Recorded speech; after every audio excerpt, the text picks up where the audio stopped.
पुण्यामधल्या top 9 बातम्यांचा आढावा घेऊया। लोकलमधले डबे बदलले जाणार, लवकरच केंद्रीय रेल्वे मंत्री घोषणा करणार। मुख्यमंत्री देवेंद्र फडणवीसांची माहिती। एसीच्या बंद दरवाजांचे डबे बसवले जाणार असल्याची माहिती। स्वातंत्र्य दिनाच्या पूर्वसंध्येला वरळी सी लिंकला आकर्षक विद्युत रोषणाई। वरळी सी लिंकला तिरंग्याची विद्युत रोषणाई करण्यात आली आहे।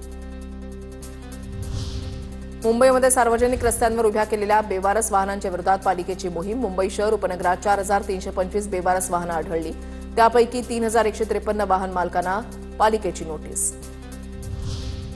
कबूतरखान्यामध्ये दाणे टाकण्यास बंदी, तरीही घरांच्या टेरेसवर दाणे टाकणे सुरू। पुन्हा एकदा नागरिकांकडून नियमांना केराची टोपली। मुंबईमध्ये पीयूसी नसलेल्या 3600 वाहनांवर कारवाई। आरटीओने केलेल्या कारवाईमध्ये 8,70,000चा दंड वसूल। 1 जानेवारी ते 12 ऑगस्ट दरम्यान करण्यात आली कारवाई।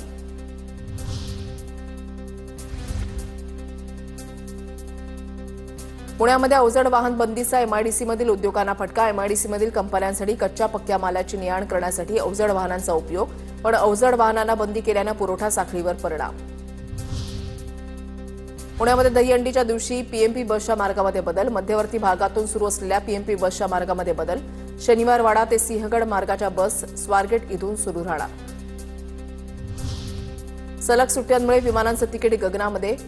पुण्याहून गोव्याला जाण्यासाठी 11,000 रुपये, तर चेन्नईला जाण्यासाठी एका विमान कंपनीनं 50,000चा दर आकारला।